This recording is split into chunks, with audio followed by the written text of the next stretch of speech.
రండి, గత కొంతకాలముగా మనం దేవుని యొక్క వాక్యం నుండి కొన్ని మాటలు జ్ఞాపకం చేసుకుంటూ వస్తున్నాం.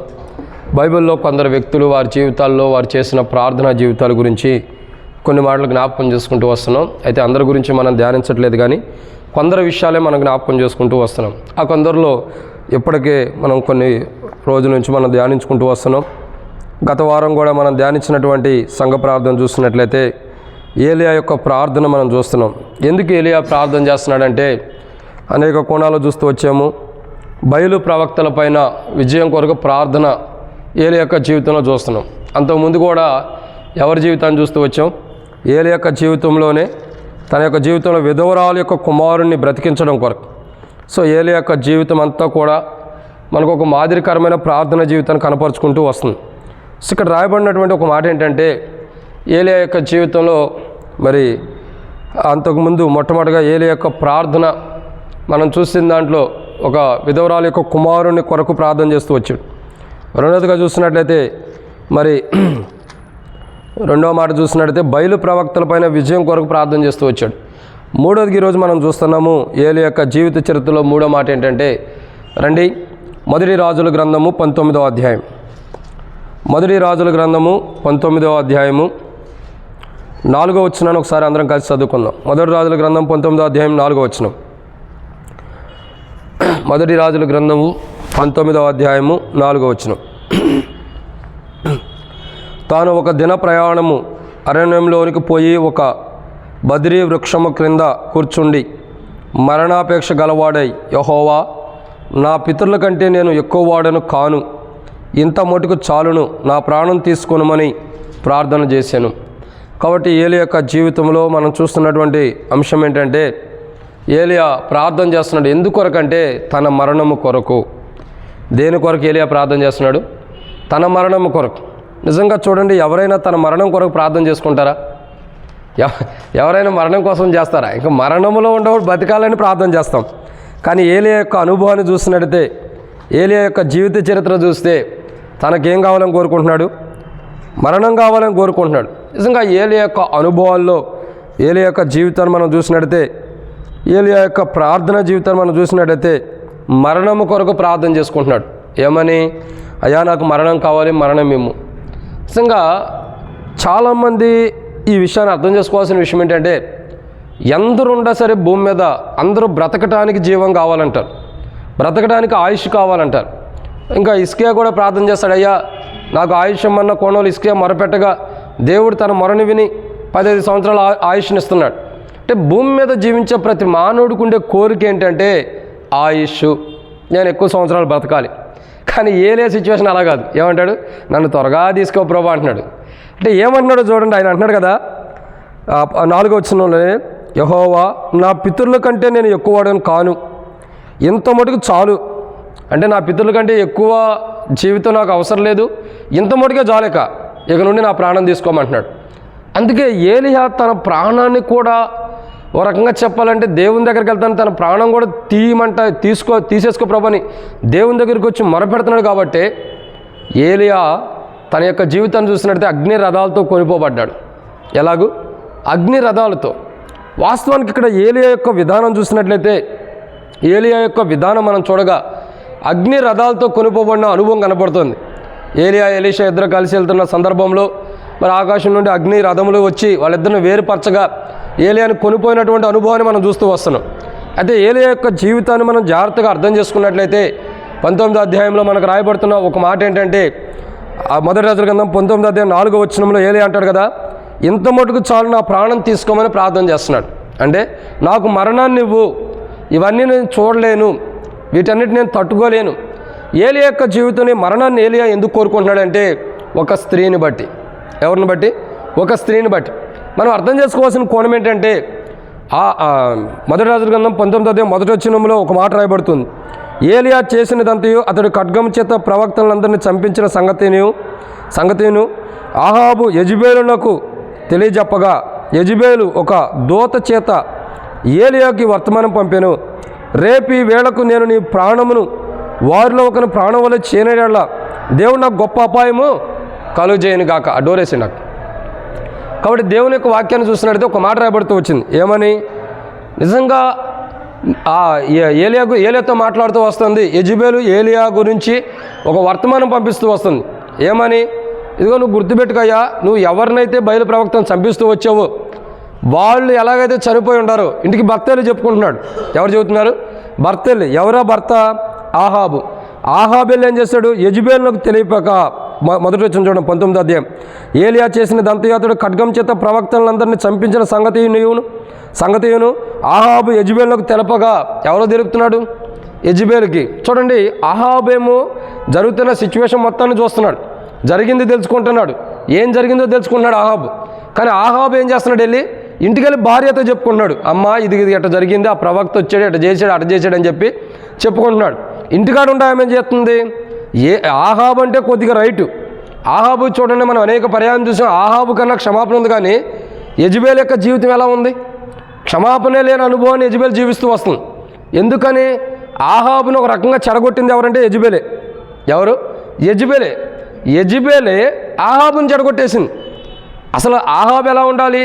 ఒక రాజు కాబట్టి మంచి పొజిషన్లో ఉండాలి.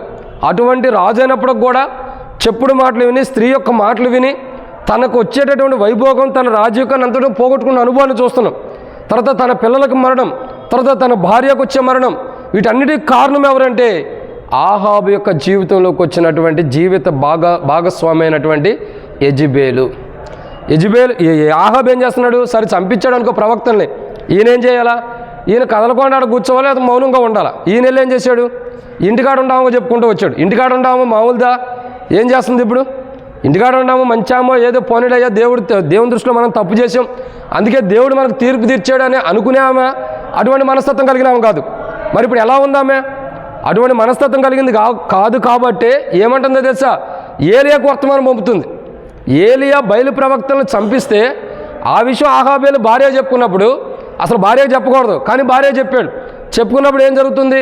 భార్య యొక్క జీవితం చూసినట్టయితే ఆమె కుయుక్తి పరంగా ఏం చేస్తుందంటే ఇక్కడ ఏలియాకు ఒక వర్తమానం పంపిస్తుంది. ఏమని? నువ్వు ఎవరినైతే చంపేవో రేపు ఈ టయానికల్లా ఏం చేస్తావు? ఆ మాటేనా? రేపు ఈ వేళకు 2వ వచనంలో యెజెబెలు ఒక దూత చేత ఏలియాకు వర్తమానం పంపెను. రేపు ఈ వేళకు నేను నీ ప్రాణమును వారిలో ఒకరి ప్రాణం వల్ల చేయని ఎడల దేవుడు నాకు గొప్ప అపాయము. చూడండి, ఇక దేవుని మీదకి నెట్టేస్తుంది. ఒక దైవజనుడి గురించి, ఒక ప్రవక్త గురించి నేను నిన్ను చంపుతానని వర్తమానం పంపి, నిన్ను చంపకపోతే దేవుడు నాకు అపాయం కలుగు చేయను కాకనుంది. చూడండి, యెజెబెలు ఏ మాట అయితే చెప్పిందో చంపలేకపోయింది కాబట్టి గొప్ప అపాయం యెజెబెలుకు వచ్చింది. రైటే, ఆమెకు చెప్పిన మాట కూడా కరెక్టే. నేను నిన్ను చంపకపోతే దేవుడు నాకు శాపం అపాయంగా వచ్చింది కాకనుంది. వాస్తవమే. ఏలియాని చంపగలిగిందా? లేదు.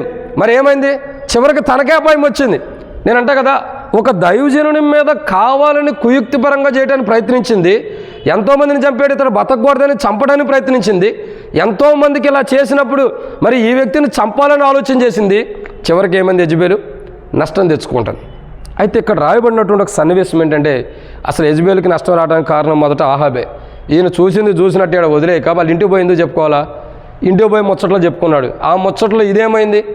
ఈ మాట ఏమైపోయింది? అది మొత్తం వక్రీకరణ చేయబడి అది ఒక మాటకి 2 అర్థాలు తెచ్చుకొని ఇక ఏలియానే చంపడానికి బయలుదేరింది అక్క. బయలుదేరినప్పుడు ఏమైంది? ఏలియా తప్పించబడుతున్నాడు. ఏలియా ఆమె దగ్గర నుంచి తప్పించుకుని పరిగెట్టుకుంటూ వెళ్ళిపోతున్నాడు. ఆ ఏలియా ఆమె దగ్గర నుంచి తప్పించుకుంటున్న సందర్భంలో ఏలియా ప్రార్థన చేస్తాడు. ఆమె దగ్గర తప్పించుకోబోతున్న సందర్భంలో ఒక మాట ప్రార్థన ఏమని చేస్తాడంటే, ఆమె దగ్గర నుంచి వెళ్ళిపోతున్న సమయంలో ప్రభువా ఏమంటాడు?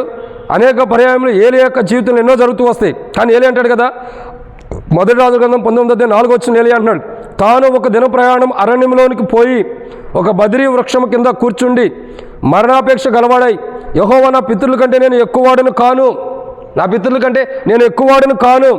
ఇంకేమంటాడు? ఎంత మటుకు చాలును, నా ప్రాణం తీసుకోనమని ప్రార్థించగా ఏం చేస్తున్నాడు ఏలియా? ఇక చాలయ్యా, ఈ స్త్రీని బట్టి నేను పరిగెత్తా ఉండేది, ఆమె ఎటు నన్ను చంపేసిద్ది, ఆమెను బట్టి నేను చావటం దేనికి? ఎవరు? ఆమెను బట్టి నేను చావటం దేనికి? కాబట్టి నువ్వే నన్ను చంపేయని అడుగుతున్నాడు. చూడండి, ఒక స్త్రీని బట్టి నాకు మరణం ఎందుకు? ఒక స్త్రీ వల్ల నాకు ఎందుకు కీడు రావాలి? ఇక్కడ ఆమె ద్వారా నాకు మరణం ఇమ్మని చెప్పి అడుగుతున్నాడు. ఆ సందర్భంలో ఏలియా యొక్క ప్రార్థన దేవుడు వింటూ అంటాడు కదా, నీకు మరణము కాదయ్యా రావాల్సింది. ఏం కాదు? మరణము కాదు. ఏలియాతో మాట్లాడుతూ వస్తున్నాడు. ఒక స్త్రీకి భయపడి ఏలియా పారిపోతున్న సందర్భంలో ఒక భర్త వచ్చి తాను విన్న మాట అక్కడ వదిలిపెట్టుకోకుండా ఇంటికెళ్ళి భార్యకు చెప్పడం ద్వారా వచ్చినటువంటి కీడుని బట్టి ఏలియా పారిపోతూ ఉన్నాడు. పారిపోతున్నప్పుడు ఏలియా అంటాడు, ఏలియా అసలు ఎందుకు పారిపోతున్నాడు? ఇప్పటి వరకు వాక్యం చూసాం. ఎందుకు పారిపోతున్నాడు ఏలియా? పారిపోవడం కారణం ఏంటి? యెజెబెల్ ఏముంది, నువ్వు ఏ ప్రవక్తలను అయితే చంపావో రేపు ఈ టైంకల్లా నువ్వు కూడా వారిలో ఒకటి వల్లే ఉంటావు అంది. అంటే అర్థం ఏంటి? రేపు నువ్వు కూడా చచ్చిపోతావని అర్థం. సో అప్పుడు ఏలియా ఏం చేస్తున్నాడు? నేను ఎందుకు చావాలని పారిపోతున్నాడు. పారిపోయే సందర్భంలో ప్రార్థన చేస్తున్నాడు. ఇక పారిపోలేక అలసిపోయి ఇక తనలో ఉన్న జీవం మొత్తం పోయి నిస్సహాయ స్థితిలో బలహీనుడుగా ఉన్నప్పుడు ప్రార్థన చేస్తున్నాడు. ఇక పరిగెత్తలేని స్థితి ఉంది, ఇక నడవలేని స్థితి ఉంది, ఇక ముందరకు వెళ్ళలేని స్థితి ఉంది. అటువంటి సందర్భంలో ప్రార్థన చేస్తున్నాడు ఏలియా. ఏమని? అయ్యా, ఇక ఇంత మటుకు చాలు.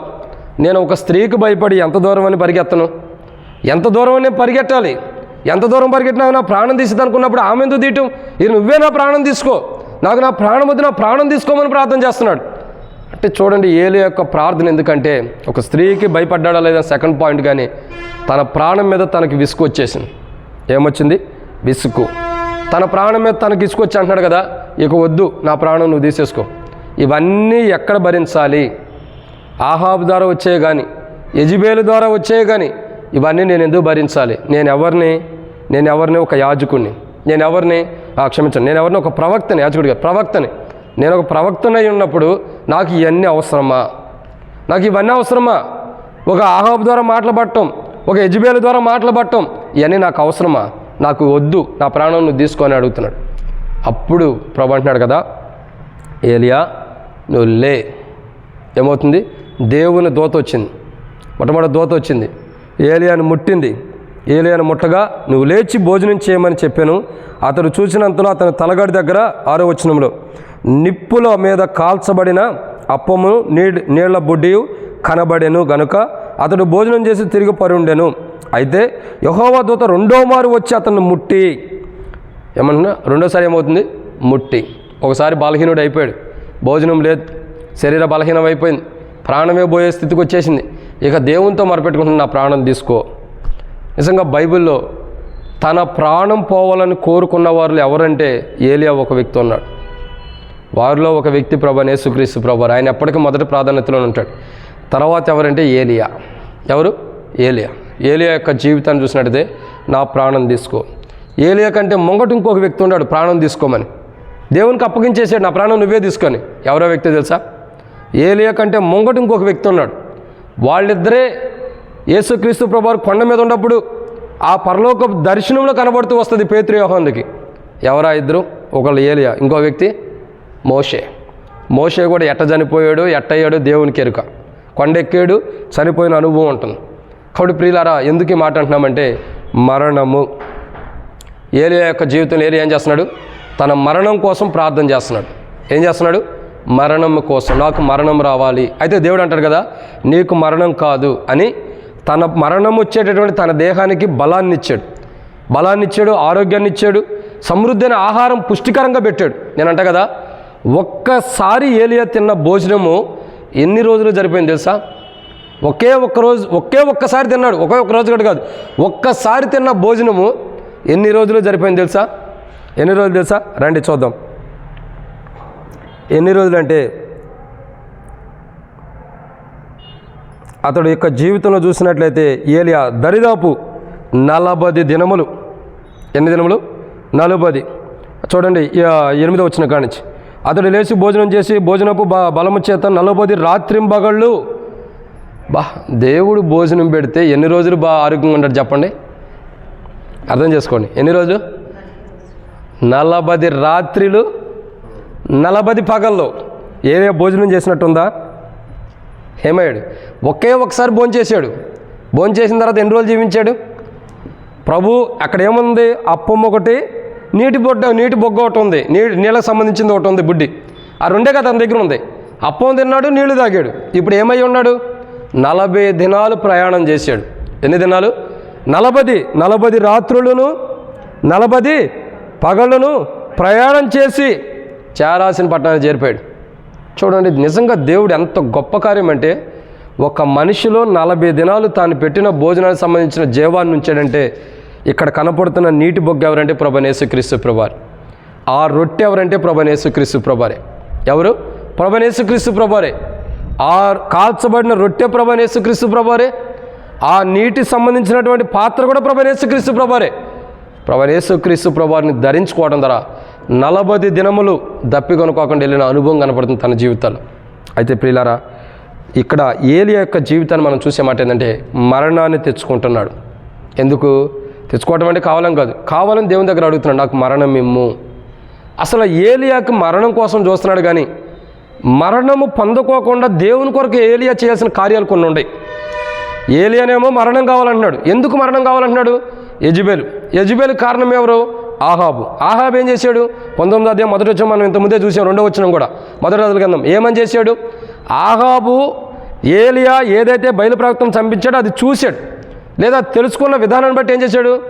ఎక్కడ చూసిన వ్యక్తి వెళ్ళి ఇంటికాడ ఉన్న భార్యకు చెప్పుకున్నాడు, అమ్మా ఇట్లా చేశాడు ఏలియా అని. ఇప్పుడు ఇంటికాడ ఉన్న భార్య మౌనం కూరుకుందా? ఎక్కడికి వెళ్ళింది? చివరికి ఏలియా దగ్గరికి వర్తమానం పంపింది, దూతను పంపించి, రేపటికి టయానికల్లా ఏలియా ఎవరినైతే బయలు ప్రవక్తను చంపారో వారితో పాటు చచ్చిన వాడి వల్లే ఉంటాడని ఒక వర్తమానం పంపింది. ఆ విషయాన్ని భయపడక పారిపోతుంది ఏలియా. అసలు ఏలియా ఇంకేమంటున్నాడు? నా మరణం తీసుకో, నా ప్రాణం తీసుకోమంటున్నాడు, నాకు మరణం తీసుకురా అంటున్నాడు. ఇక్కడ ఒక మాట అర్థం చేసుకోవాల్సిన విషయం ఏంటంటే ఏలియా చేయాల్సిన పనులు చాలా ఉన్నాయి, కానీ ఏలియా అన్నాడు కదా నా మరణం తీసుకో అంటున్నాడు. మరణము పొందుకోకుండా ఏలియా చేయాల్సిన పనులు ఏంటంటే కొన్ని విషయాలు బైబిల్లో ఉన్నాయి. వాటిని మనం ధ్యానించే మునుపు ప్రభు నడిపింపు కొరకు చిన్న ప్రార్థన. మమ్మల్ని మిక్కిలిగా ఎక్కువగా ప్రేమించిన ప్రియ పరలోకపు తండ్రి, పరిశుద్ధుడివైన దేవా, ప్రభువైన యేసుక్రీస్తు నామమును బట్టి మీకు వందనాలు. ఈ సమయంలో తండ్రి వాక్యం ధ్యానించబోతున్న సహాయం చేయండి. నిలబడేవాడిని నేను నిలబెట్టేది మీరు, మాట్లాడేవాడిని నేను మాట్లాడించేది మీరు, నా ఆత్మను బట్టి ఆత్మని అభిషేకించేది మీరు. ప్రజల మీ వారి వాక్యం మీద నేనైతే నిష్ప్రయోజకమైన వాడిని. దాసుడు యజమానుడు వైపు చూస్తున్నట్లు, దాసురాలు యజమానురాలు వైపు చూస్తున్నట్లు నా కన్నులు మీ వైపు వీక్షిస్తుండగా మీరే సహాయం గురించి మహిమ పొందని నాతో మాతో మీరు మాట్లాడమని మీ దగ్గర హస్తములు కప్పచెబుతూ ముందున్న సమయంతో దీవించమని మీ నడిపింపులు కోరుకుంటూ వచ్చిన ప్రజలందరిని బట్టి స్తోత్రాలు రావాల్సిన వారి తరబడి తీసుకురండి. మధ్య మార్గం నుండి సకాలం నడిపించమని, ఎవరికి అపాయాలకి ఇళ్ళు జరగకుండా సహాయం చేయమని, ఈరోజు మేము చేయబోతున్న ప్రార్థన కూడా మాకు అంత దేవునికరంగా ఆశీర్వాదకరంగా చేయమని మీ నడిపింపును కోరుకుంటూ మాతో మాట్లాడి మా ప్రతి ఒక్కరు తీర్చమని ప్రభువైన యేసుక్రీస్తు నామం ప్రతి శ్వాసంతో ప్రార్థిస్తున్నాము తండ్రి, ఆమేన్. కాబట్టి దేవుని యొక్క వాక్యాన్ని జాగ్రత్తగా గమనించినట్లయితే ఏలియా మరణము కోరుకుంటున్నాడు, కానీ మరణము కంటే కూడా తాను చేయాల్సిన పనులు ఉన్నాయి. మరణము కంటే కూడా తాను చేయాల్సిన పనులు ఏంటంటే కొన్ని విషయాలు బైబిల్లో ఉన్నాయి. వాటి తర్వాతే ఏలియాకి ఏది రావాలని చేయవలసిన పనులు చేయకోకుండా మరణం కావాలని కోరుకుంటున్నాడు. దేవుని దృష్టిలో చేయాల్సిన పనులు ఏంటి ఏలియా అంటే కొన్ని విషయాలు బైబిల్లో ఉన్నాయి. దాంట్లో మొదటి మాటను చూసినట్టయితే మొదటి రాజుల గ్రంథం 19వ అధ్యాయం, మొదటి రాజుల గ్రంథం 19వ అధ్యాయం 7వ వచనం. అయితే యెహోవా దూత రెండో మారు వచ్చి అతన్ని ముట్టి నీ శక్తికి మించిన ప్రయాణం నీకు సిద్ధమై ఉన్నది. సో ఇక్కడ అర్థం చేసుకోవాల్సిన విషయం ఏంటంటే ఏలియా యొక్క జీవితంలో మనం అర్థం చేసుకోవాల్సిన విషయం ఏంటంటే శక్తికి మించిన ప్రయాణము ఏముంది? శక్తికి మించిన ప్రయాణము ఉంది. కాబట్టి ఏం చేయాలా? శక్తికి మించిన ప్రయాణము చేయాల్సిన బాధ్యత ఎవరికి ఉంది? ఏలియాకి. ఏముంది? శక్తికి మించిన ప్రయాణం. 40 దినములు ప్రయాణించాల్సిన ప్రయాణం. 40 దినములు. ఈ 40 దినముల యొక్క జీవితం ఏంటంటే బైబిల్ ఇంకొక కోణంలో కూడా ఉంది. 40 సంవత్సరాలు ఇశ్రాయేలు ప్రజలు అరణ్యంలో వెళ్తున్నారు. ఎందుకు ఈ 40 సంవత్సరాలు? ఏలియా యొక్క జీవితం ఎలా ఉండా? అరణ్యంలో ఉండే ఇశ్రాయేలు ప్రజల యొక్క జీవితం గుర్తు తెచ్చుకుంటే పరీక్షల కొరకు. దేని కొరకు? పరీక్షల కొరకు. వాస్తవానికి ఇశ్రాయేలు ప్రజలు కానానికి వెళ్ళాలంటే 7 రోజుల్లోనే వెళ్ళిపోతారంట. ఎన్ని రోజులు? 7 రోజుల్లోనే ఇంటికి చేరేస్తారు. మనకు వారం మొదటి నుంచి వారం చివరిలోపే అయినట్టుగా 7 రోజులు ఇంటికి వెళ్ళిపోతారు కానానికి. కానీ 7 రోజులు కాకుండా 40 సంవత్సరాలు దేవుడు ఎందుకు నడిపించాడు? ఒక మాట మోషే కూడా అంటూ వస్తాడు, మీరు పాపం చేయకున్నట్లు మిమ్మల్ని పరీక్షించడకు దేవుడు ఏం చేసి ఉండెను. ఇదంతా జరిగిన కారణం ఏంటి? దేవుడు మిమ్మల్ని పరీక్షించడానికి అంటాడు. 40 సంవత్సరాలు ఇశ్రాయేలు ప్రజలు అరణ్యంలో నడవటానికి గల కారణం ఏంటి? 7 రోజులు ఇంటికి వెళ్ళిపోయేవాళ్ళు 40 సంవత్సరాలు ఎందుకు నడిచారంటే పరీక్షలు, దేవుడు పరీక్షించడానికి. అయితే ఇక్కడ ఏలియా యొక్క సిచ్యువేషన్ వేరు. ఏలియా వెళ్ళాలి, ఏలియా మరణం కోరుకుంటున్నాడు. కానీ దేవుని పట్ల దేవుని యొక్క ఉద్దేశాలు ఏంటి? ఏలియా పట్ల దేవుని యొక్క ఉద్దేశాలు ఏంటి? శక్తికి మించిన ప్రయాణం ఉంది. అది వాస్తవానికి ఏలియా శక్తికి మించిందే. ఏలియా శక్తి కంటే కూడా మించిన ప్రయాణం. దాన్ని కొనసాగించాలి. ఏం చేయాలి? కొనసాగించాలి. కానీ ఏలియా మధ్యలోనే ఆగిపోకూడదని దేవుడు తనకి ఒక జీవాన్ని ఇచ్చి పంపిస్తూ వచ్చాడు. ఈరోజు క్రైస్తవులుగా మనం అర్థం చేసుకోవాల్సిన కోణం ఏంటంటే, మన శక్తికి మించిన ప్రయాణం మనకుంది. ఏముంది? శక్తికి మించిన ప్రయాణం. వాస్తవానికి శక్తికి మించిన ప్రయాణం ఎలాంటిదంటే చాలా శ్రేష్టకరమైనది. ఈ శక్తికి మించిన ప్రయాణంలో మనమేమి బైబిల్లో రాయబడుతూ వచ్చింది, మీరు ఏమి తిందుమా ఏమి తాగుదామని చింతించకూడి, రేపటి గురించి, రేపటి దినం దాని కోరికలన్నీ రేపటి గురించి గతించిపోతాయి, దాని గురించి వద్దు, మనం ప్రవేశిస్తేనే. కాబట్టి మీరు ఏమి తిందుమా ఏమి త్రాగుదామని చింతించొద్దు, ఏ నాటిది ఆనాటిది అని బైబిల్లో రాయబడుతూ వచ్చింది. ఏనాటిది? ఆనాటిదే. అందుకే సొలొమోను కూడా అంటూ వస్తాడు, ఏమంటాడు? అయ్యా, ఎక్కువైన ఏళ్ళ యెహోవా ఎవడంటానేమో, తక్కువైతే దొంగలిస్తానేమో, ఏనాటిది ఆనాడే. సో ఏలియా యొక్క జీవిత చరిత్ర చూస్తే శక్తికి మించిన ప్రయాణం తన దగ్గర ఉంది, కానీ బలం లేదు. శక్తికి మించిన ప్రయాణం ఉంది, తన శక్తికి మించిన ప్రయాణం తను ప్రయాణం చేయాల్సిందే. కానీ ఎంత కష్టమైనా ఆ ప్రయాణాన్ని మటుకు ఆపకూడదు. ఈ క్రైస్తవ జీవితంలో, ఈ విశ్వాస జీవితంలో వాస్తవానికి ఏలియా ఒక స్త్రీకి భయపడి పారిపోతున్నాడేమో తర్వాత సంగతి, స్త్రీకి భయపడి మరణం కావాలని కోరుకుంటున్నాడేమో తర్వాత సంగతి. కానీ దేవుని ఉద్దేశం ఏంటంటే శక్తికి మించిన ప్రయాణం ఏలియా ప్రయాణించాలి. ఏలియా శక్తికి మించిన ప్రయాణించాలి. శక్తికి మించిన ప్రయాణం చేశాడు కాబట్టే ఆకాశం నుండి అగ్నిరథాలను దింపి దేవుడు అగ్నిరథాల మీద కొనిపోతూ వచ్చాడు. ఎక్కడికి? ఈ రోజుల్లో నేను మొన్నే ఒక స్టేటస్ చూసా, సృష్టి ఈ లోకంలో చేసే వాటికంటే మొదటే కొన్ని చేయబడుతూ వచ్చినాయంట. దాంట్లో ఒకటి ఏంటంటే ఏలియా. చూడండి, ఈరోజు రాకెట్ అన్నది పైకి ఎలా వెళ్తుంది? ఒక రాకెట్ ఉంది, అది మన చంద్రుడి మీదకి కానీ ఎక్కడ కానీ ఎట్లా వెళ్తుంది చెప్పండి? ఎట్లా వెళ్తుంది రాకెట్? ఎట్లా వెళ్తుంది? ఎప్పుడైనా చూసారా రాకెట్? పోలే, చూడపోతే అన్నారు. ఎట్లా వెళ్తుంది? ఒక రాకెట్ని తయారు చేయాలా, దాంట్లో ఒక మనిషిని పెడతారు.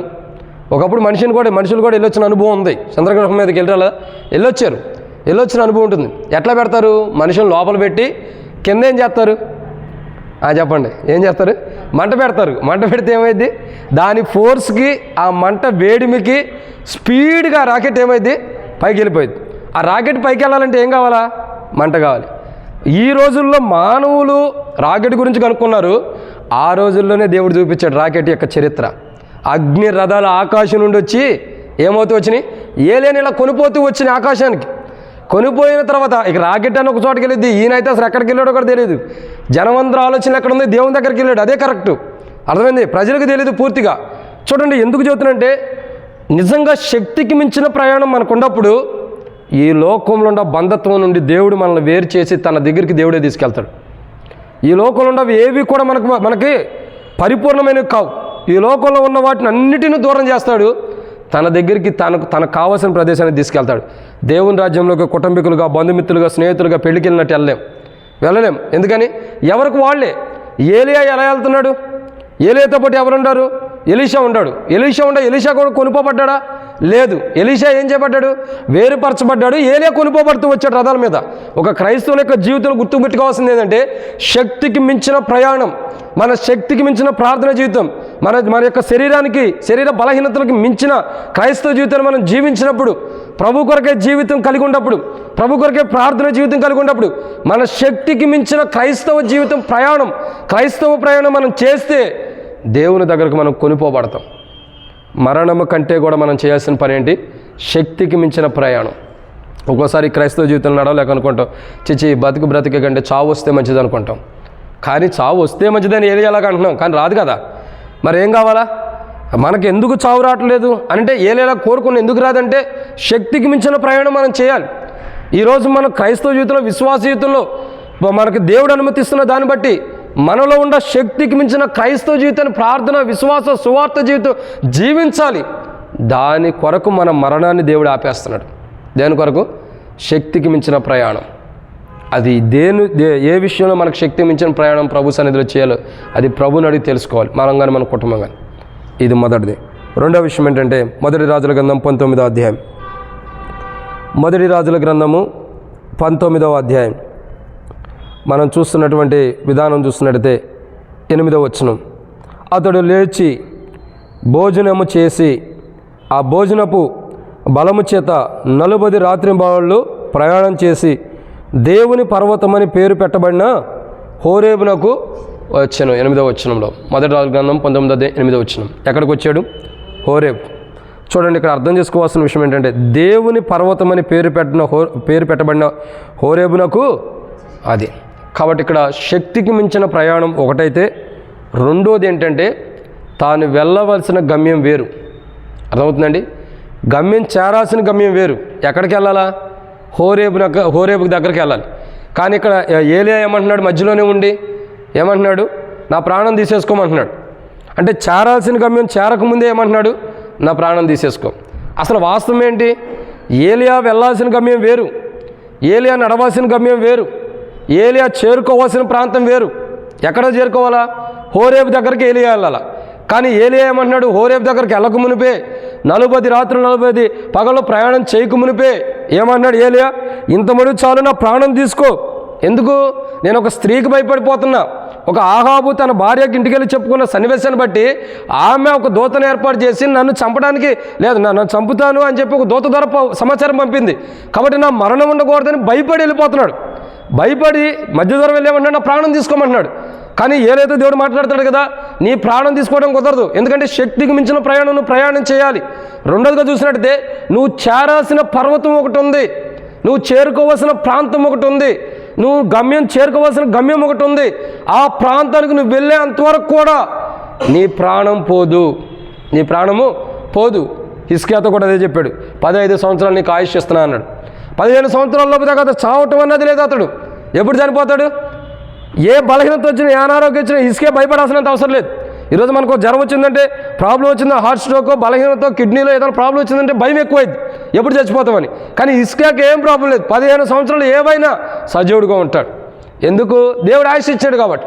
ఇక్కడ ఏలియా యొక్క జీవితం ఏంటంటే, ఏలియా యొక్క చేరాల్సిన ప్రాంతం వేరు, చేరాల్సిన గమ్యం వేరు. చేరాల్సిన ప్రాంతాన్ని చేరక మునిపే నా ప్రాణం తీసుకో అంటున్నాడు.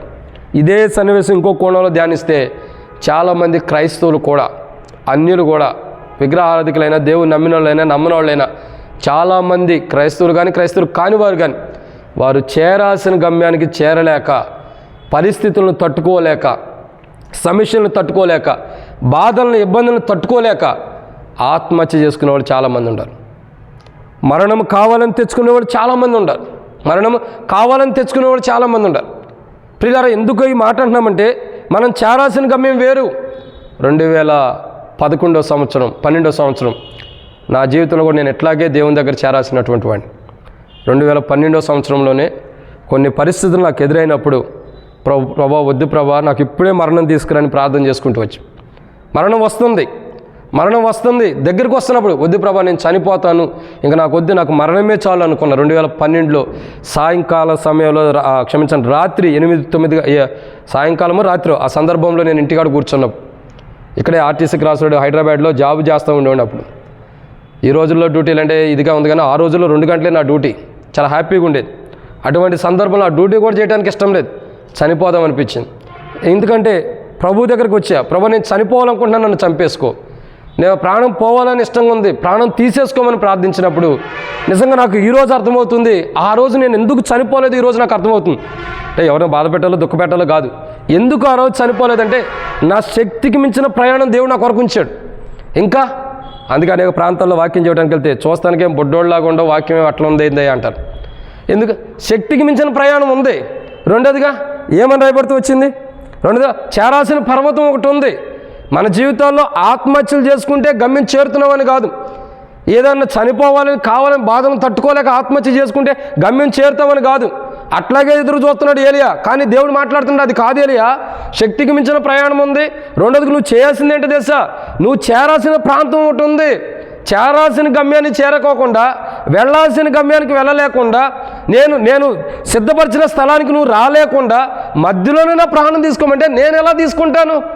నువ్వు చేరాల్సిన గమ్యం ఉంది, నువ్వు చేరాల్సిన ముగింపు ఒకటి ఉంది, నువ్వు వెళ్ళాల్సిన ముగింపు ప్రాంతం ఒకటి ఉంది. హోరేబుకి వెళ్ళు, నువ్వు హోరేబుకి వెళ్ళాల్సిందే. కాబట్టి దేవుని పర్వతమైన హోరేబుకు వచ్చాడు ఎవరు? ఏలియా. ఎక్కడ రాయబడిన మాట చూడండి, దేవుని పర్వతం అని పేరు పెట్టబడిన హోరేబునకు అది అక్కడికి రావాలి ఏలియా యొక్క ఉద్దేశం. కానీ ఏలియా మధ్యలోనే ఏమంటాడు? నాకు మరణం కావాలి, నా ప్రాణం తీసేసుకో, నేను నడవలేకపోతున్నాను, నేను ముందరికి వెళ్ళలేకపోతున్నాను, ఆ యెజబెల్ అనే స్త్రీ వచ్చి నన్ను చంపించేసిదేమో, నా ప్రాణం తీసుకోమని అడుగుతున్నప్పుడు, కాదు నీ శక్తికి మించిన ప్రయాణంలో నేను నీకు తోడుగా ఉంటా, నువ్వు చేరాల్సిన ప్రాంతాన్ని చేరేంతవరకు నేను నీకు తోడుగా ఉంటా. ఏలియా హోరేబు చేరాలి, చేర్చేంతవరకు కూడా దేవుడు, చేర్చిన తర్వాత కూడా ఉన్నాడు, చేర్చే ప్రయాణంలో కూడా దేవుడు తనకు తోడుగా ఉంటున్నాడు. తోడుగా ఉండకపోతే 40 రాత్రులు 40 పగళ్ళు ఎట్లా భోంచేయకుండా ఉంటాడు. ఇదే మాటకి ఇంకో కోణంలో చూస్తే, నిర్గమకాండంలో చూస్తే, మోషే 40 దినాలు కొండెక్కాడు. 40 దినాలు కొండ మీద ఉన్నప్పుడు మోషే భోంచేసాడా? లేదు. ఎందుకని? దేవుని నోటి నుండి వచ్చి మాట ద్వారా జీవిస్తూ వచ్చాడు. ఈరోజు ఏలియా కూడా అదే. ఆనాడు మోషే 40 దినాలు ఎలా జీవిస్తూ వచ్చాడు దేవుని నోటి మాట ద్వారా. వెళ్ళేటప్పుడు ఏమైనా తీసుకెళ్ళాడు మోషే తినడానికి? అవన్నీ మనకులాగా కుర్కురే ప్యాకెట్లు, బిస్కెట్ ప్యాకెట్లు ఇవన్నీ తీసుకొచ్చాడా? ఉపవాస ప్రార్థనకు రాకమునిపోయి టమాటాలు ఉల్లిగడ్డలు తెచ్చుకున్నాడు, తెచ్చాడా? ఏం తెచ్చుకోవాలా? ఏం చేశాడు? కొండ మీదకి వెళ్ళాడు, కూర్చున్నాడు, దేవుడే చూసుకున్నాడు అన్నీ కూడా. తాను ప్రార్థన తాను దేవుని సన్నిధిలో గడుపుతున్నప్పుడు ఆకలే లేదు. నిజంగా ఒక క్రైస్తవుడికి దేవునిలో గడిపితే టైం ఎంత అయిందో కూడా మనకు తెలియదు. ఇక మేమే చెప్పాలి, అక్క టైం అయిపోతుంది అన్న, టైం అయిపోతుందని. నిజంగా క్రీస్తులో ఉన్న క్రైస్తవులకు టైంతోనే తెలియదు. ఎందుకంటే అంత ఆరాధన చేయొచ్చు, అంత ప్రార్థన చేయొచ్చు. అయితే బైబిల్ రాయబడుతున్న మాట ఏంటంటే, ఏలి యొక్క జీవితంలో శక్తికి మించిన ప్రయాణం ఒకటైతే, రెండోది దేవుని చిత్తం ఉన్న ప్రాంతానికి ఏలియా చేరాలి. అది చేర్చేంతవరకు కూడా దేవుడు ఏలియాని వదిలిపెడతాడు. మనం కూడా చేరాల్సిన ప్రాంతం ఒకటి ఉంది, చేరాల్సిన స్థలం ఒకటి ఉంది. మన ముగింపు రావాలంటే మనం చేరాల్సిన స్థలం ఒకటి ఉంది. అదే స్థలము మనం ప్రభు దగ్గర కనుగొనాలి. ప్రభా, ఏలియా ఎలాగైతే హోరేబుకి వచ్చాడు, నీ దేవుని పర్వతం హోరేబుకి ఏలియా వచ్చాడు, అక్కడికి రావాలి కాబట్టి వచ్చాడు. మరి నేను ఎక్కడికి వెళ్ళాలి? నేను ఎక్కడికి నడిపించబడాలి? నేనేం చేయాలి? నా జీవితం ఏంటి? నా ముగింపుకి ముంగట నేను ఏం పని చేయాలి? అది మనకు కావాల్సిన విషయం. దేవుడు చెప్పే స్థలంకి వెళ్తున్నామా? దేవుడు అడుగు పెట్టమన్న స్థలానికి వెళ్తున్నామా? లేదా వేరే అడుగులు మారుతున్నాయా? ఎందుకంటే బైబిల్లో ఒక మాట ఉంది, నీవు అడుగుపెట్టు ప్రతి స్థలమును నీకు ఇచ్చేదని అన్నాడు. దేవునిలో ఉండి మనం అడుగు పెడితే ప్రతి స్థలం మనకు వచ్చేది. దేవునిలో లేకుండా మనం అడుగు పెడితే ఏ స్థలం మనకు రాదు, ఏది మనకు ఉండదు. కాబట్టి ఏలియా దేవునిలో ఉండి అడుగులేసాడు, చేరాల్సిన దేవుని పర్వతాన్ని చేరాడు. మనం కూడా చేరాల్సిన గమ్యం ఒకటి ఉంది. ఆ గమ్యానికి వెళ్ళటానికి ఏం చేయాలి? మనం శక్తికి మించిన ప్రయాణం చేయాలంటే ఏం కావాలా? మనలో జీవం ఉండాలి. జీవం ఉండాలంటే ఏలియా తిన్న రొట్టె, ఆ నీటి బొగ్గ ద్వారా ఏం చేశాడు? ఆ తిన్నటువంటి భోజనం ద్వారా 40 రాత్రి పగలు ప్రయాణం చేశాడు. మనం కూడా మన జీవితంలో ప్రభువుని అవలంబించుకుంటూ, ప్రభు వాళ్ళ దగ్గరికి వచ్చి ప్రభు వాళ్ళలో పాల్గొనే మనం కూడా జీవం కలిగి ఉండాలి. మనకు శక్తికి మించిన ప్రయాణం ఉంది, చేరాల్సిన గమ్యం ఒకటి ఉంది. ఈ 2 ప్రాంతాలకు వెళ్ళాలంటే మనలో జీవం కావాలి, మరణం కాదు కావాల్సిన. ఆ జీవం కొరకు ప్రార్థన చేద్దాం. ఇది 2. మూడవదిగా చూసినట్టయితే మొదటి రాజుల గ్రంథం 19వ అధ్యాయం. మొదటి రాజుల గ్రంథం 19వ అధ్యాయము మనం చూసినటువంటి మరొక మాటను చూసినట్టయితే, మొదటి రాజుల గ్రంథం 19వ అధ్యాయము ఇక్కడ రాయబడిన మరొక మాట ఏంటంటే, ప్రియులరా రండి, 11వ వచనం. అందుకు ఆయన, నీవు పోయి పర్వతం మీద యెహోవా సమ్ముఖమందు నిలిచి ఉండమని సెలవిచ్చెను. ఏమైంది? నీవు పోయి పర్వతమందు యెహోవా సమ్ముఖమందు ఏం చేయాలా? నిలిచి ఉండాలి.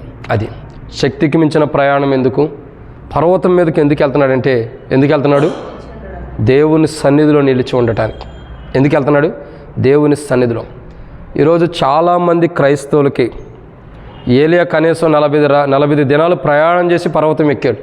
ఈరోజు చాలామంది క్రైస్తవులకి ఒక ఫ్లోర్ ఎక్కడానికే కష్టం. ఒక ఫ్లోరు 40 మెట్లు కూడా లేవు నాకు తెలిసి. 40 కూడా తక్కువే ఉండొచ్చు. ఎందుకంటే కష్టమైపోయింది మనుషులకి ఈ రోజుల్లో. ఒక సంఘ ప్రార్థనకు రావటమో, బైబిల్ స్టడీకో, ఉపవాస ప్రార్థనకో, లేదా ఆదివారం ఆరాధనకో మనుషులు రావటం చాలా కష్టమైపోయింది. ఎందుకు కష్టమైపోతుంది? అనేక మంది ఎందుకు దేవుని సన్నిధికి రాలేకపోతున్నారంటే జీవం లేదు కాబట్టి. ఎందుకు జీవం లేదు? ఆదివారం రోజు ఆరాధన మానుకుంటాం ఏంటి? లేదంటే ఆదివారం రోజు అనేక మంది పెళ్ళిళ్ళు పెట్టుకుంటారు. ఆదివారం రోజు కుటుంబం గురించి ఏదో పనులు పెట్టుకుంటారు. అంటే ఏదైనా మందిరానికి ఎక్కడికి వెళ్తున్నామని, ఎక్కడ వెళ్ళినా అది వేరు. అసలు వెళ్ళకోకుండా ఉండేవాడు కొంతమంది ఉంటారు. సంవత్సరాల తరబడి మందిరానికి రానివాడు చాలామంది ఉంటారు. సంవత్సరం నెలల తరబడి రారు. కొంతమంది అయితే ఎప్పుడో డినామినేషన్లు ఉంటాయి కదా, వేరు డినామినేషన్లు. ఆదివారం రోజు ఒక మొదటి ఆదివారమో రెండో ఆదివారం బల్లేస్తారంటే అప్పుడు ఇచ్చేవాళ్ళు కొంతమంది ఉంటారు. ఎందుకంటే మేము సేవ చేసి వచ్చిన ప్రాంతాల్లో 2వ శనివారం ఇచ్చేవాళ్ళు బల్ల. ఆ రోజు ఎప్పుడు రానివాళ్ళు కూడా చర్చికి వచ్చేవాళ్ళు. అక్కడ మన దగ్గర కాదు, వేరే పెంతుకొస్తులు ఎందుకు చెబుతున్నానంటే కొంతమంది డిఫరెంట్గా ఉంటారు. అసలు మందిరమే రానటువంటి పరిస్థితుల్లో చాలామంది ఉంటారు. నెలకు ఒకసారి, సంవత్సరానికి ఒకసారి, 6 నెలలకు ఒకసారి వచ్చేవాళ్ళు ఉంటారు. ఎందుకు అలా నెలకోసారి 6 నెలలకు ఒకసారి మందిరానికి వస్తున్నారంటే జీవం లేదు వాళ్ళు. ఎప్పుడన్నా ఒకళ్ళు వచ్చేవాళ్ళు రెగ్యులర్గా మాత్రం అంటే ఏదో అవసరతలను బట్టి అనుకోవచ్చు. అసలు నెలకు ఒకసారి 6 నెలలకు ఒకసారి వస్తున్నారంటే, అసలు ఎప్పుడన్నా ఒకసారి మందిరానికి వెళ్ళాలనుకుంటున్నారంటే, ఏలియాలో 40 దినాలు ప్రయాణం చేసాడంటే హోరేబుకి వెళ్ళాడంటే కారణం ఏంటి? 40 దినాలు హోరేబుకి వెళ్ళడానికి కారణం ఏంటి? జీవం ఉంది తనలో. ఏముంది? జీవం ఉంది. జీవం ఉంది కాబట్టి హోరేబుకి వెళ్ళాడు. ఈరోజు ఎందుకు క్రైస్తవులు మందిరానికి రాలేకపోతున్నారు? సంఘ ప్రార్థనక, బైబిల్ స్టడీలకి, ఆరాధనక, లేదా ఉపవాస ప్రార్థనక, లేదా స్పెషల్ మీటింగ్లక, దేనికన్నా క్రైస్తవులు ఎందుకు రాలేకపోతున్నారంటే ఒకటే కారణం, జీవం ఉంటుందా మనుషుల్లో? ఏమంటలేదు? జీవం లేదు. సరైన విధానంలో తినవలసిన విధానంలో ఆ రొట్టె, ఆ ద్రాక్షరసం తింటే జీవం ఉంటుంది మనుషుల్లో. ఈరోజు మనుషుల్లో జీవం లేదు కాబట్టి దేవుని సన్నిధికి అనేక మంది దూరం అయిపోతున్నారు. చాలామంది యవనస్తులను అడుగుతాం ఎందుకు రావట్లేదంటే ఏదో సమస్య, ఏదో బాధ. చాలామంది వృద్ధులను అడుగుతాం ఎందుకు రావట్లేదంటే ఏదో బాధ. ఎంతోమందిని నడివేసి ఉండేవారు కానీ, పిల్లలు కానీ ఎవరిని అడిగినా ఏదో సమస్య అవుతారు. నేనంట కదా, సమస్యలు ప్రాముఖ్యమనే కాదు, మనలో జీవం ప్రాముఖ్యమైనది. ఈరోజు ఎందుకు అనేక మంది దేవుని సన్నిధికి రాలేకపోతున్నారంటే జీవం లేదు. కానీ ఏలియా జీవం ఉంటే, ఏలియాలో జీవం ఉంటుందా? ఏమైంది? శక్తికి మించిన ప్రయాణం చేశాడు. దేవుని సన్నిధి ఎక్కడుందో అక్కడ చేరాల్సిన గమ్యాన్ని చేరాడు. ఏం చేస్తున్నాడు? దేవుని సముఖమందు నిలిచి ఉంటున్నాడు. దేవుని సన్నిధిలో నిలిచి ఉంటున్నాడు. ఎక్కడ నిలిచి ఉండాలో అక్కడ నిలిచి ఉంటున్నాడు. ఈరోజు మనము కూడా శక్తికి మించిన ప్రయాణం ఉంది మనకు కూడా. ఇంకా చేరాల్సిన ప్రాంతం ఒకటి ఉంది. ఇంకా మూడోదిగా మనకు ఏం జరుగుతుంది? మూడో విషయం ఏంటంటే దేవుని సముఖంలో మనం నిలబడాలి.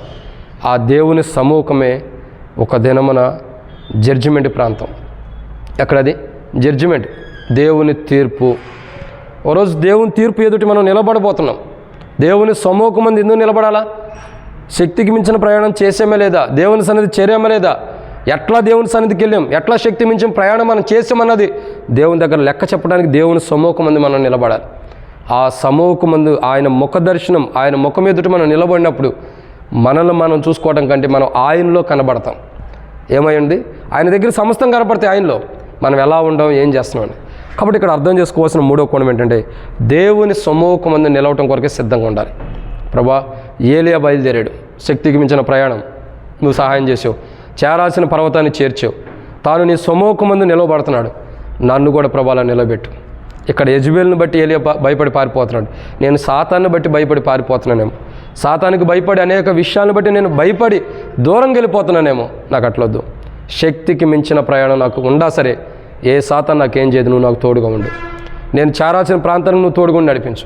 నీ సముఖమందు నన్ను నిలబెట్టి ప్రభుని ప్రార్థన చేసుకోవాలి. ఇది మూడో మాట. నాలుగో విషయం ఏంటంటే మొదటి రాజుల గ్రంథం 19వ అధ్యాయం. మొదటి రాజుల గ్రంథం 19వ అధ్యాయం 16వ వచనం. ఇశ్రాయేలు వారి మీద నింషి కుమారుడైన యెహోకు పట్టాభిషేకం చేయము. కాబట్టి ఏమని రాయబడుతూ వచ్చింది? పట్టాభిషేకం. దేనికి? ఎవరికి పట్టాభిషేకం చేస్తారు? రాజుకి. ఇప్పుడు చూడండి, ఆహాబుకు బదులుగా దేవుడు ఎవరిని చేపిస్తున్నాడు పట్టాభిషేకం? యెహోకు. అంటే అర్థం ఏంటి? ఆహాబును కొట్టేస్తున్నాడని అర్థం. అవును కదా? ఆహాబు కొట్టివేయబడుతున్నాడని ఇక్కడ అర్థం. ఆహాబును కొట్టివేసి, ఇప్పుడు మీరు చూసినట్లయితే మొట్టమొదటిగా ఎవరు ఉండారు? సౌలు ఉన్నాడు. సౌలు బ్రతికుండంగానే దావీదుకి పట్టాభిషేకం చేయలేదా? అభిషేకం చేశారు లేదా? చేశారు. ఎందుకు? సౌలును కొట్టివేశాడు కాబట్టి. ఇప్పుడు ఆహాబు బతికుండంగానే యెహోకు ఎందుకు చేస్తున్నారు? యెహోకు ఎందుకు చేస్తున్నారంటే ఆహాబును కొట్టేస్తున్నాడు దేవుడు. ఇక్కడ యెహో ఎందుకున్నాడు? రాజుగా చేయబట్టాను. అసలు ఈయన ఎవరో తెలుసా? ఆహాబు దగ్గర పనివాడి కింద ఉన్నాడు. ఒక రకంగా చెప్పాలంటే మన భాషలో అర్థం చేసుకుంటే ఆహాబు దగ్గరే పనివాడుకున్నటువంటి వాడు. యెజబెల్ అనేది యెహోను చూసి, యెహో సమాధానంగా వస్తున్నావా, నీ యజమానుడు అని మాట్లాడుతూ వస్తుంది. జిమ్రి వంటి వాడా అనేది. అంటే అర్థం ఏంటి? యజమానుడు ఎవరు? ఆహాబు. దాసుడు ఎవరు? రకంగా చెప్పాలంటే యెహో. అయినా ఇప్పుడు యెహోను దేవుడు ఏం చేస్తున్నాడు? రాజుగా చేస్తున్నాడు. ఇప్పుడు ఏలియా ఒక వ్యక్తిని రాజుగా చేయకోకుండానే చచ్చిపోవాలనుకుంటున్నాడు. అర్థమవుతుందండి? శక్తికి మించిన ప్రయాణం ఉంది, ప్రయాణం చేయలేకపోతున్నాడు. ఇంకా దేవుని సన్నిధి చేరాల్సిన ఒక హోరేబు చేరుకోకుండా చనిపోవాలనుకుంటున్నాడు. దేవుని సముఖమందు నిలవకోకుండానే చనిపోవాలనుకుంటున్నాడు. ఇంకేమనుకుంటున్నాడు? ఒక రాజుగా ఒక వ్యక్తిని పట్టాభిషేకం చేయాలి. ఆ పట్టాభిషేకం చేయకోకుండా ఏమనుకుంటున్నాడు? నాకు చావు రావాలనుకుంటున్నాడు. దేవుడు ఎలా చావనిస్తాడు? నువ్వు చేయాల్సిన పని ఉంది, నీవు చేయాల్సిన పనులు చాలా ఉన్నాయి. అవి చేయకోకుండా నువ్వెలా మరణిస్తా? నీ అంతా నువ్వు పోవటానికి అది నీ ఇష్టం అనుకున్నావా? నీలో ప్రాణం పెట్టింది ఎవరు? దేవుడు. జీవం పెట్టింది ఎవరు? దేవుడు. నీకు ఆయుష్ ఇచ్చింది ఎవరు? దేవుడు. తల్లి గర్భంలో పెట్టింది ఎవరు? దేవుడు. మరి నీది ఏముంది, నాది ఏముంది? ఎవరిదేం లేదు. మనంతా మనం దేవుని దగ్గర ప్రభు తీసేసుకోనుకోవడానికి వెళ్ళలేం మనం. ఎందుకంటే ఆయన నిర్ణయించిన సమయం ఒకటి ఉండిద్ది. ఆయన కొరకు మనం చేయాల్సిన పనులు కొన్ని ఉంటాయి. ఆ పని చేయకోకుండానే ఏలి అంటాడు, నన్ను తీసేసుకో ప్రభు అంటున్నాడు. తీసుకోను ఎలియా, ఎట్ట తీసుకుంటా? నీతో చాలా పని ఉంది. శక్తికి మించిన ప్రయాణం, పర్వతము, సమూహము, 4వదిగా నువ్వు రాజుగా అభిషేకం చేయాలి. ఒక వ్యక్తిని నువ్వే అభిషేకం చేయాలి, వేరే ఎవ్వరూ చేయకూడదు. కాబట్టి నీ కోసమే అతన్ని నేను సిద్ధపరిచా. ఏలియా చూడండి, ఒక వ్యక్తిని అభిషేకించక మునిపే రాజుగా అభిషేకం చేయక మునిపే చనిపోవాలనుకుంటున్నాడు. కానీ దేవుడు ఒప్పుకోవాలా. ఏలియా చేయాల్సిన పని ఉంది. ఆ పని ముగించుకోకుండా ఏలియా చనిపోవాలన్న దేవుడు ఇష్టపడతలా. ఏలియా చేయాల్సిన పని ఉంది. ఆ పని ముగించుకోకుండా దేవుడు ఏలియాని చంపుకోవడానికి ఇష్టపడలా. ఏలియాని తీసుకెళ్ళడానికి చంపుకోవడం అంటే దేవుని దగ్గర తీసుకెళ్ళడానికి దేవుడు ఇష్టపడతలా. చేయాల్సిన పని ఉంది, అది ఏలియా మాత్రమే చేయాలి. ఈరోజు మనం చేయాల్సిన పని మాత్రమే మనకు దేవుడు ఉంచుతాడు. అది మనం చేయాల్సిందే. అది ఏ పనైనా. ఈరోజు మనం సజీవులుగా భూమి మీద ఉన్నామంటే కారణం ఏంటంటే గొప్పతనాలు కాదు. మనం దేవుని కొరకు ఏదో పని చేయాలి. ఆ పని చేయటం కొరకే దేవుడు మనం సజీవులుగా ఉంచాడు. అది మందిరం పనా, పరిచర్య పనా, దేవుని కొరక, దేవుని పనుల విషయాల్లోనా, ఏదో ఒక విషయాల్లో దేవుడు మనల్ని నిలబెట్టి బ్రతికుంచాడు. ఎందుకంటే ఇంకా మన పని అవ్వలేదు.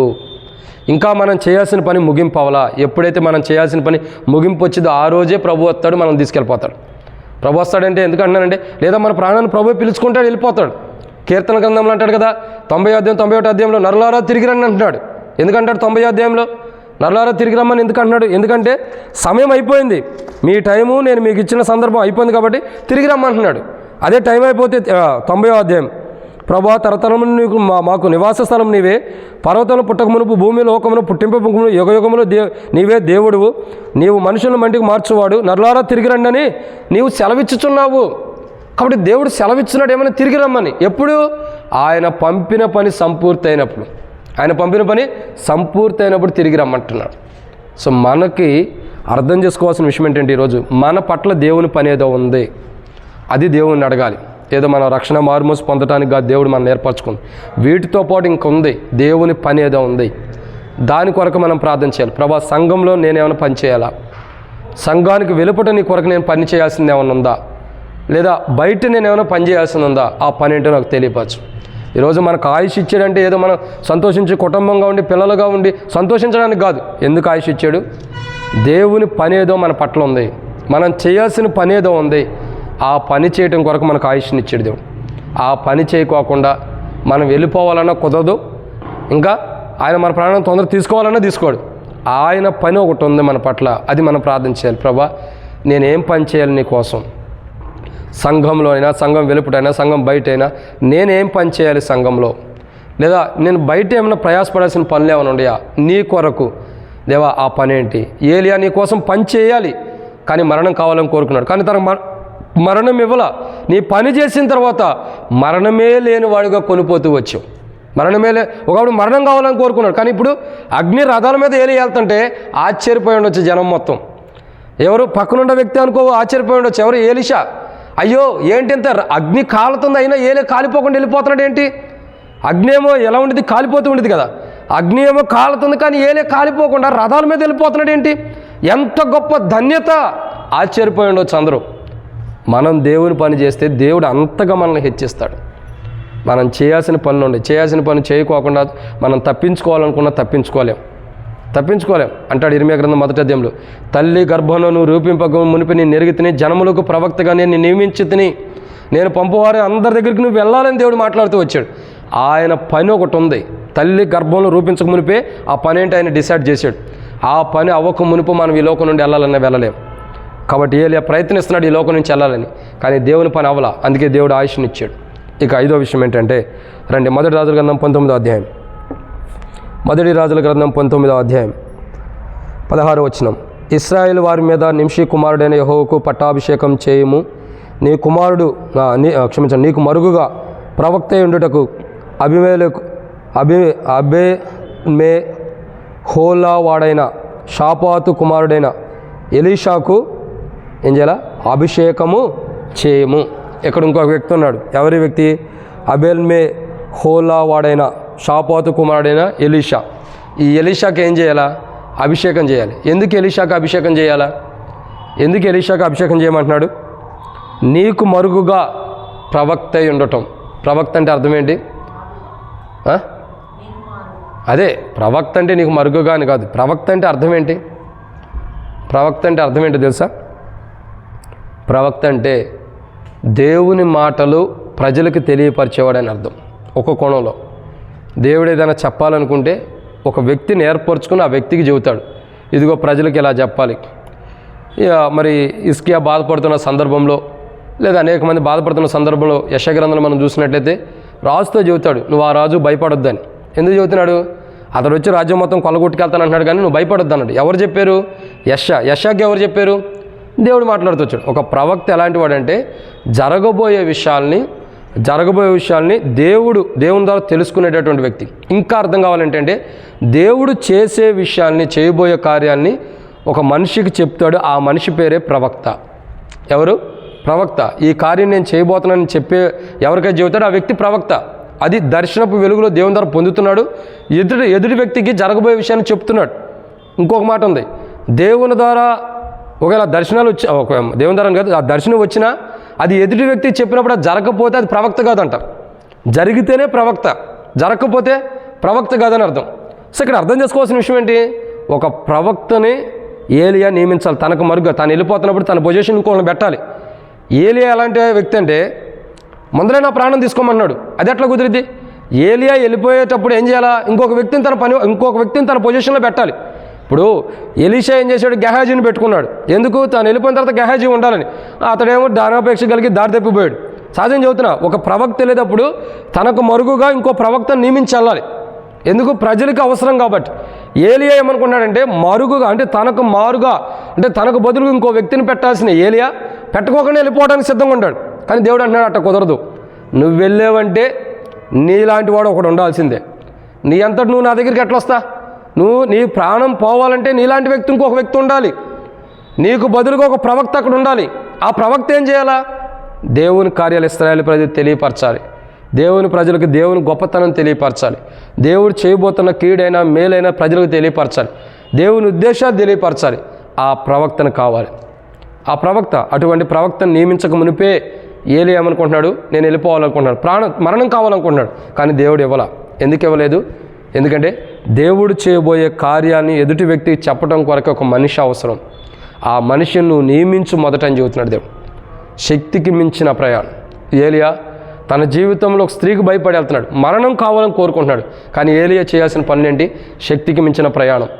దేవుని సన్నిధిలో ఉన్నటువంటి దేవుని సన్నిధిలో ఉన్నటువంటి పర్వతం దగ్గరికి వెళ్ళాలి. చేరాల్సిన గమ్యం చేరాలి. దేవుని సముఖంలో నిలబడాలి దేవుని ఎదుట. ఇంకా ఒక వ్యక్తిని రాజుగా అభిషేకించాలి. ప్రజల కొరకు, ప్రజల క్షేమం కొరకు ఒక వ్యక్తిని నియమించాలి. ప్రవక్త దేవుని కార్యాలు ఎదుటి వ్యక్తికి తెలియపరిచేవాడిగా. రాజు అంటే ఎవరు? ప్రజలను కాపాడుకునేవాడు. ప్రజలను కాపాడి ఒక వ్యక్తిని నియమించాలా. తర్వాత ప్రజలకు జరగబోయే కీడు నుండి ఏవైతే దేవుడు చేయబోతున్నాడో ఆ కీడు మేలు గురించి తెలియపరచడానికి ఒక వ్యక్తి అవసరం. వీళ్ళెవ్వరూ లేకుండానే ప్రవక్త లేడు, తర్వాత రాజు లేడు, దేవుని సముఖం లేదు, పర్వతం దగ్గరికి దేవుని చేరాల్సిన గమ్యం చేరలేదు, శక్తికి మించిన ప్రయాణం కూడా చేయకోకుండా ఏమంటున్నాడు? నా ప్రాణం తీసుకోమంటున్నాడు. దేవుడు తీసుకున్నాడా? లేదు. నిజంగా ఏలియా తన ప్రాణాన్ని తీసుకోమన్నప్పుడు దేవుడు అంటున్నాడు, శక్తికి మించిన ప్రయాణం నువ్వు చేయి, పర్వతం మీదకి రా, సముఖం మంది నిలబడు, రాజుగా అభిషేకం చేయి, నీకు మరుగుగా ఓ ప్రవక్తను పెట్టు, అటు తర్వాత నీ గురించి నేను ఆలోచిస్తా. ఎప్పుడైతే ఈ అనుభవాల్లోకి ఏలియా వచ్చాడో, ఈ అనుభవాలు ఏలియాన్ని చేస్తూ వచ్చాడు. చేసిన తర్వాత దేవుడు తన యొక్క అగ్ని రథాల ద్వారా 2వ రాజుల గ్రంథంలో మనం చూస్తే కొనిపోయిన అనుభవం ఉంది. ఈరోజు ఆ 2వ రాజుల్లో రాయబడినటువంటి మొదటి 2 అధ్యాయాలు 3 అధ్యాయాలు రాయబడినటువంటి అగ్ని రథాల చరిత్ర ఏంటంటే దేవదూతలు. ఒక దినమున దేవదూతలు ఏం చేస్తారు? మనల్ని అలా కొనిపోతారు. ఏలియాని ఎలా కొనిపోయారో అలా కొనిపోతారు. అలా కొనిపోవాలంటే మనం ఏమలా? దేవదూతల ద్వారా దేవుని రాజ్యానికి కొనిపోబడాలంటే శక్తికి మించిన మనం ప్రయాణం చేయాలి. ఇంకా అలసిపోయిన అనుభవం ఉండకూడదు. ప్రార్థన జీవితం, క్రైస్తవ జీవితం చేరాల్సిన గమ్యం ఉంది. ఆ గమ్యాన్ని చేరటం కొరకే సిద్ధంగా ఉండాలి. 3 గమ్యం చేరటానికి వెళ్ళాలి. 4 దేవుని సముఖం మంది నిలబడాలి, దాని కొరకు సిద్ధంగా ఉండాలి. తర్వాత ప్రజలను కాపాడటం కొరకు ఒక వ్యక్తిని మనం నియమించాలి, అంటే దేవుడిచ్చిన బాధ్యత నెరవేర్చాలి. తర్వాత 5వదిగా చూసినట్టయితే మనకు మరుగుగా ఇంకో వ్యక్తిని నియమించాలి. మనం ఈ లోకం నుంచి తీసివేయబడుతున్నాం అంటే దేవుని కార్యాలు ఆగిపోకూడదని అర్థం. అటువంటి క్రియల కొరకు మనం ప్రార్థన చేయాలి. ప్రభా, నా ద్వారా దేవుని క్రియలు ఆగకూడదు, నా ద్వారా ప్రభా దేవుని పరిచర్య ఆగకూడదు. దేవా, నేను చేయాల్సిన పని ఏంటి, నేను చేరాల్సిన గమ్యం ఏంటి, నేను నీ సమ్ముఖమునికి రావాలి, శక్తికి మించిన ప్రయాణం చేయాలి. అయితే ఆనాడు ఏలియాకి ఎలాగైతే భోజనం ఆహారం పెట్టి తనను పోషించి 45 దినములు రాత్రి పగలు ఎలాగైతే అంత బలముతో శక్తితో తను నడిపించావో అట్టి బలము శక్తి నాకు కొడి. అప్పుడు నేను శక్తికి మించిన ప్రయాణం చేస్తా. అప్పుడు నేను చేరాల్సిన గమ్యాన్ని చేరుతా. అప్పుడు నేను నీ సమ్ముఖం ముందు నిలబడతా. అప్పుడు నేను రాజుని నియమిస్తా, దేవుని ప్రజలను కాపాడటం కొరకు నువ్వు నాకు ఇచ్చిన బాధ్యత నెరవేరుస్తా. నాకు మరుగుగా మరొక వ్యక్తిని ప్రజల కొరకు నియమిస్తా. ఎప్పుడు? నాకు ఆహారం ఇచ్చినప్పుడు. నేనే బలహీనంగా ఉంటే నా శక్తికి మించిన ప్రయాణం ఎలా చేస్తాను? చేరాల్సిన గమ్యానికి ఎలా చేరుతా? సమ్ముఖం ముందు ఎలా నిలబడతా? రాజుని ఎలా నియమించగలుగుతా? ప్రభా, నా బాధ్యత ఎలా నెరవేర్చగలుగుతాను? నాకు మరుగ్గా ఇతరులను ఎట్లా నియమించగలుగుతాను? నేనే బలహీనంగా ఉంటే. ఈరోజు మనం ఎంత బలహీనంగా ఉన్నామో దాన్ని ప్రభు దగ్గరికి వచ్చి ఒప్పుకొని ఏలియా ఎట్టి ఆహారం తిని జీవం కలిగి 40 దినాలు ఉండాడో అటువంటి జీవం మన కోసం మనకు కావాలి. ఎందుకంటే 40 దినాలతో పోవడం కాదు, ఈ లోకంలో ఉన్నంతకాలం, ప్రభు ఉంచినంతకాలం ఆ జీవం కలిగి మనం ప్రయాసపడాలి. ఆ ప్రయాసం కొరకు ప్రభు సన్నిధిలో ప్రార్థన చేసుకున్నాం. అయ్యా, నాకు కూడా ఏలియా లాంటి భోజనాన్ని అనుగ్రహించు, ఏలియా లాంటి శక్తిని అనుగ్రహించు, ఏలియాకు అనుగ్రహించినటువంటి బలమును నాకు అనుగ్రహించు. దేవా, ఏలియా ఎలా ప్రయాణం చేశాడు అటువంటి ఈ క్రైస్తవ జీవితంలో నేను ప్రయాణం చేయడానికి కావలసిన బలాన్ని నువ్వు అనుగ్రహించు, కావలసిన జీవాన్ని అనుగ్రహించు, కావలసిన శక్తిని నువ్వు అనుగ్రహించు, కావలసిన బలము నువ్వు అనుగ్రహించు. అయితే ప్రభా, నేనే కాదు నా కుటుంబీకులు అందరూ కూడా ఆ బలాన్ని పొందుకుని వెళ్ళాలి. ఆ శక్తి అవసరం. దాని కొరకు నువ్వు సహాయం చేయ ప్రభా. నాలో ఆకలిగా ఉన్నాను కాబట్టి, నాలో బలహీనత ఉంది కాబట్టి నేను కూడా ఏలియాలాగా మరణం కోరుకుంటున్నాను. వాస్తవానికి అది కాదు, నా పట్ల నీ చిత్తం మీద ఉంది, నేను చేయాల్సిన పనులు ఏవో ఉండే ఆ పనులు ఏంటో నాకు తెలియపరచని ప్రార్థన చేసుకున్నాం. అప్పుడు దేవుడు మనం చేయాల్సిన పనులు మనం తెలియపరిచి మనం ఎక్కడ చేరాలో అక్కడ గమ్యాన్ని చేరుస్తాడు. తద్వారా మనం దేవుని రాజ్యానికి వెళ్తాం. వెళ్ళాల్సిన గమ్యం ఏంటో తెలుసుకో, ఎక్కడ నిలవబడాలో గుర్తుంచుకో, శక్తికి మించిన ప్రయాణం ఏంటో తెలుసుకో, నీకు ఇచ్చిన బాధ్యత ఏంటో తెలుసుకో, నువ్వేం చేయాలో కూడా తెలుసుకో. తద్వారా వెళ్ళాల్సిన ప్రాంతానికి దేవుని దూతలు వచ్చి మనల్ని తీసుకుపోతారు. ఇవి తెలుసుకున్నప్పుడు, అవి తెలుసుకోకపోతే తెలుసుకున్న మనం వాటిని బట్టి ఎలా జీవిస్తున్నాం అనేది మనకి ఇచ్చిన బాధ్యత ప్రకారం దాని గురించి ప్రభు సన్నిధిలో ప్రార్థన చేసుకున్నాం. అట్టి ప్రార్థన అంటే బాధ్యతల నుండి తొలగుంటే సరి చేసుకోవడం కొరకు కూడా ప్రార్థన చేద్దాం. అట్టి ప్రార్థన మనం చేయనట్లు ప్రభు సహాయం చేయడం కొరకై ప్రార్థన చేయండి. ఇక అన్ని విషయాల్లో కూడా ప్రార్థన చేసుకుందాం. ప్రార్థనలో ప్రవేశిద్దాం.